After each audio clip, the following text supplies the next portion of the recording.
Command Point now has merch. Link in the description. Warzone Studio was kind enough to send out a couple of their battle mats for us to review, and I have to say, you guys, I absolutely love them.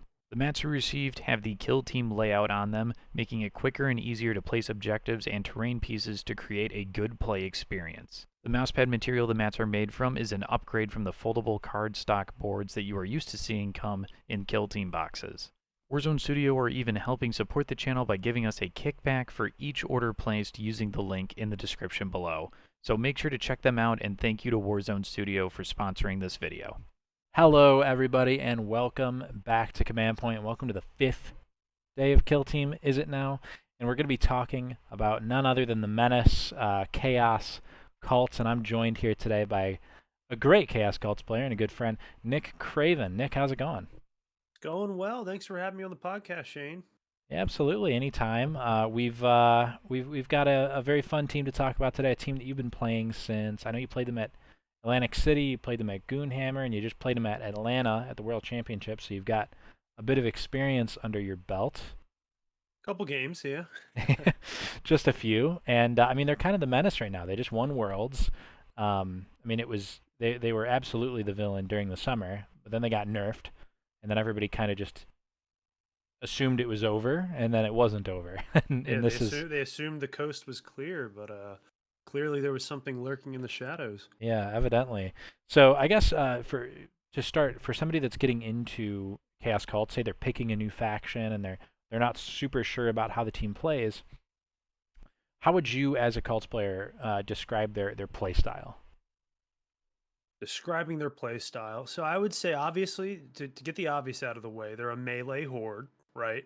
Very much a melee horde. You're going to have 10 kind of basic dudes, if you will, the cultists. But they're not just basic dudes. They can do pretty special things. And then the rest of the guys, the other 5 operatives that they have, I describe as their HQ, if you will. So kind of breaks it up that way. And then just in terms of overall play style, I would say, turn 1, you're going to be playing like a coward, or at least I play like a coward. And I guess it also depends on, into the dark or open, of course, but just generally speaking, conservative turn 1, and maybe even at the start of turn 2. But this is very much a team that I would say is a snowball. And would you agree with that? That sounds right to me. Yeah, very much a snowball. So the idea is that the little basic dudes can kind of evolve and morph into much scarier dudes, and then last but not least, the scariest of dudes, if you will. Yeah, the torments. So I guess that segues pretty well into the next question, which is I love asking about turn 1 when it comes to learning teams, because I think that's the biggest gap when you're picking up a new team is what am I supposed to be doing on turn 1? Because I think if you can figure that out, you can really ease your way into a level of comfort with the team. So I guess if you want to expand a little bit more on your general playstyle turn 1, you said conservative, but yeah, what absolutely. else? I would say it's, again, you have to be conservative, especially after the nerf. Pre-nerf, this was a team that could lose 5, 6, geez, even 7 operatives and still, claw back, which was pretty insane. Post-nerf, not so much. I'm thinking it's more around the ballpark of 3 or 4, maybe 5. You can get away with losing Turning Point 1. So honestly, summing up Turning Point 1, at least what I do, there are different play styles out there, but at least from what I do, it's to play conservative and position yourself so that, again, you're not getting blasted, you're not getting alpha striked, and then positioning for turn 2 so that you can kind of unleash the big dudes, the torments, on your opponent turn 2. And some people like to play it, and I would say there's a difference in play style. I saw at Worlds, I observed Alexa and was it Carlos? Not Carlos, Hava Yes. playing. Some people like to have it so that, immediately first activation turn 2 is a torment. Others like to play it a little bit more conservatively. So I suppose that comes down to your preference. I think it can work both ways. I mean, when you were a cult player, what were you leaning towards more? Were you aggressive with the torments immediately, or were you a little bit more hanging Turning it back? around on me, Nick. You're turning the interview Yeah. around. Oh yeah. I really liked having 2 torments right at the start of turn 2. Yeah. Absolutely. But yeah, I mean, I know there are some people who are a little more conservative about it. Yeah. And I guess on the topic of playing conservative on turn one, is there ever a time when you don't? Is there ever a time when like a matchup where you turn up the aggression a little? Yeah. So again, going back to turn one, there being, you can afford to take risks. Like I said, I think it all comes down to number one, if you're inside or outside, are we on into the dark, or are we in the open? And then really, what kind of a team are you playing? Because if you're playing an elite team, I found that you can be a little bit more aggressive. But sometimes when you're either a mirror match or another, melee horde or something like that, or commandos, God forbid. And I know we're going to talk about bad matchups here in a second. You can't afford to be as aggressive. But the good thing is that especially when it comes to choosing mutations, that's another. When it comes to turn one and just general play style, you have a lot of flexibility with who you mutate. And when I say that, I mean going from you know the devotee up to the mutant and then to the torment. You have a lot of flexibility with that, especially with your leader. You can mutate anyone on the board practically. So keeping your opponent guessing is definitely another strategy that I like to kind of implement there. And again, if you don't win initiative turn two, it's not the end of the world, because you can potentially shift out of a bad situation by mutating an operative that your opponent wasn't expecting. Cool. Okay. Yeah. No. Really good answer. Um, I guess I want to turn the page a little bit, and I want to talk about. Say try to think back at a moment, whether it was at a tournament or at your local store, um, where you had like the coolest possible chaos cult play that you could have made, to the point where like maybe somebody like on a table over looked over and was like, oh wow, chaos cults are kind of cool. So what's the coolest chaos cult play you can think of? Oof. Well, obviously, there are a lot of tricks with the Chaos Cult, similar to Blooded, and that's, the Hmm. team that I was mainly coming from. You can, have a guy jump in front of another guy and really mess up your opponent's, big plays that they want to get off. But I would say, and it might sound a little boring, but I just thought it was cool. It was my match with Liam Bladwell, so great Australian player. He's a Legionnaire player as well. Not sure if you got to talk with him or meet with him at all. Cool guy. Yeah, great guy. We were on Into the Dark, and it was either turning to point. I want to say it was two or three, and his icon bearer killed one of my guys, and he revealed Robin Ransack kind of right away, right? And he said, "Well, that's fine, because I'm just going to move, through this hallway, way out of range of your of anyone to charge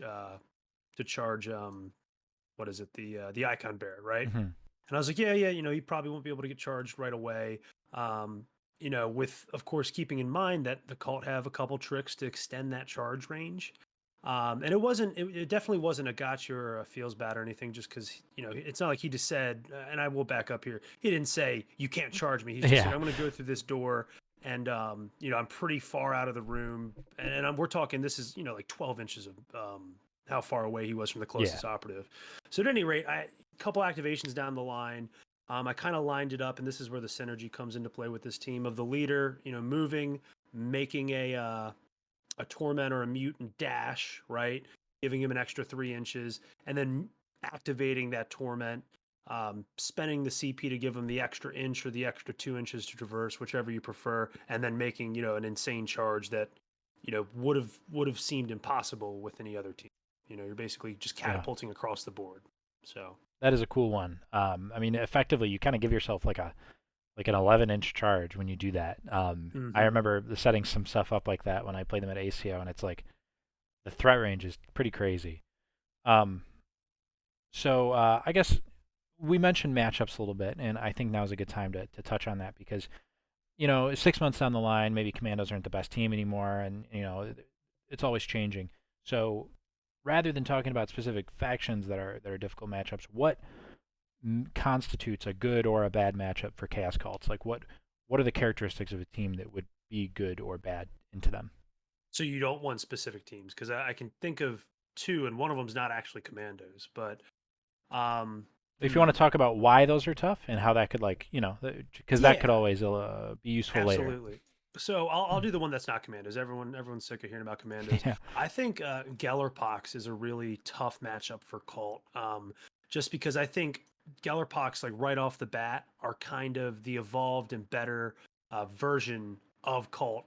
turning point one right away. So they have, and I think this leads into your original question, what they can do, why it's a bad matchup. They can kind of stop that snowball pretty early on. And again, we're looking at the Hulks being 18 wounds, a 5-up feel no pain. They just shred through your torments and your other operatives. So, and it's really hard to kill a Hulk as well. So Right. So That's yeah, and I would interesting. say, yeah, for the most part, people think elites are also kind of an easy win for cult. I don't know if that's necessarily the case. I know, for instance, who was the player who won? Was it SoCal Open with Intercession, Yeah, right? Jason. Yeah. Jason, yeah, he had played into cult a couple times and came out on top. And I would say that comes back to again that wound break point, right? Intercessors are 14 wounds. So higher wound count models they have trouble with, which again is also in line with commandos. Commandos having that 10 wound break point. But any kind of team that can kind of stop that snowball and get a leg up early are definitely going to out leverage the cult in the long run. Okay, cool. And I guess what makes a team bad in a call? Like what's the type of situation where you feel pretty good going into the matchup? Oof. Yeah, and again, it goes back to the wound break point. Any kind of like a shooty horde, Pathfinders, Vet Guard. I will say Vet Guard can hold their own. But when you're getting mutations strictly from combat, meaning that the devotees are just mutating because they survived a combat, that's a bad time. Mm-hmm. That's a real bad time. So that's obviously prevalent in Vet Guard or any kind of a shooty horde that has a 3 attack, 4-up profile there. It's just you're almost always going to be giving away a couple devotees to get mutated there. Right. Okay. Interesting. So really quick, I just want you to highlight because this is for a lot of teams. It's normally a pretty binary choice. Some teams have like a lot of choices, but I think it's rare. What are the tac ops you like to take with Chaos Cult? I actually was gonna. I know we're gonna talk about mistakes a little bit later on, and this was actually in there. But I would say I kind of lean towards seek and destroy. Right. A lot of people sleep on the fact that they can take infiltration as well, but I just am not well versed enough in infiltration to even attempt that. But I love seek and destroy. So we're looking at your typical, Robin Ransack. I don't think I ever didn't take Robin Ransack.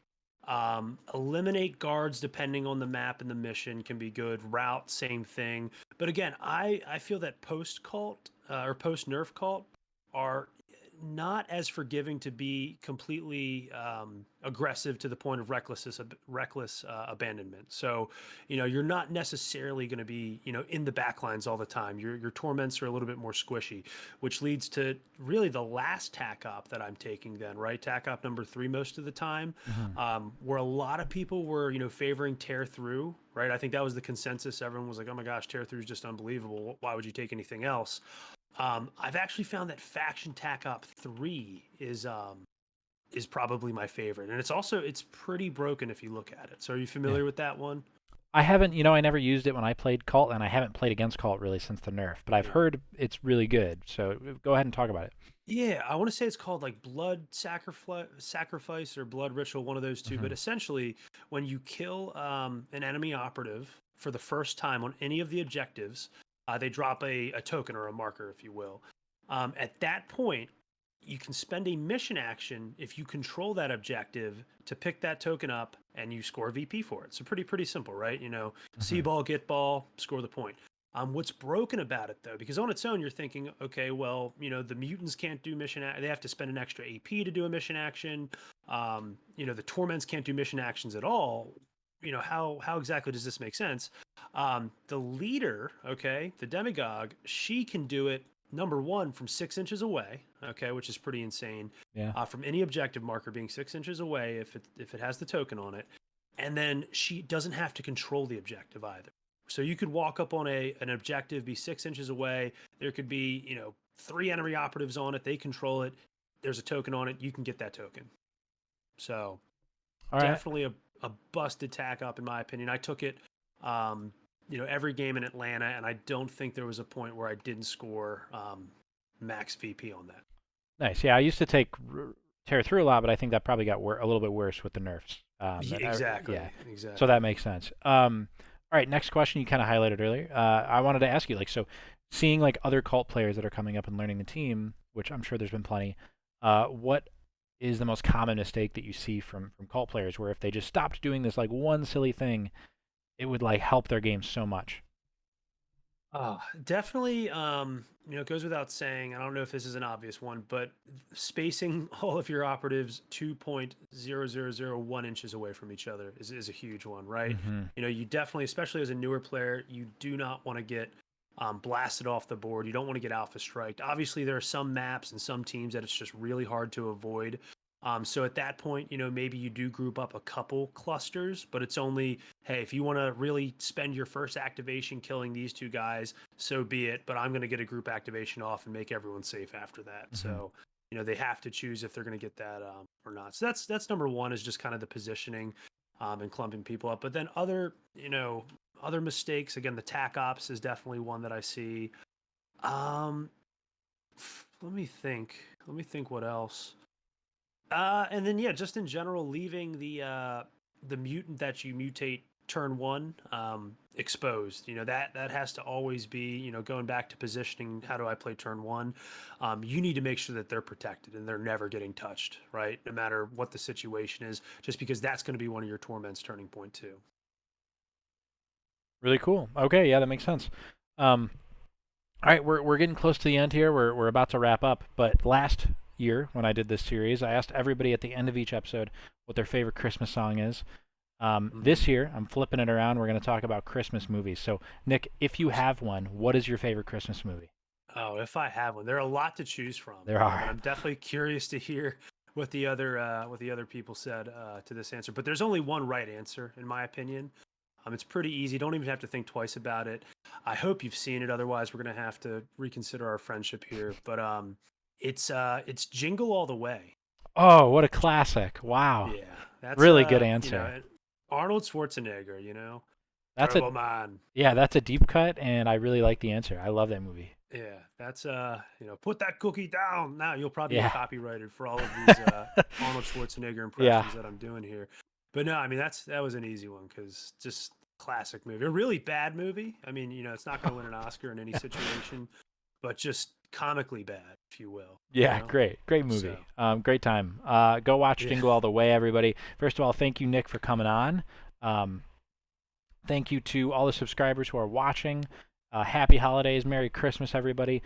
Tomorrow we have the next day of Christmas. I've been spoiling what the next day is. I'm not going to do that today. You guys are just going to have to pay attention tomorrow to see what comes out. And everybody have a good time. Go play some Chaos Cults. Try them out. They're very good. They're very fun. And this is Nick and Shane signing out. Yeah, thank you very much for having me, guys.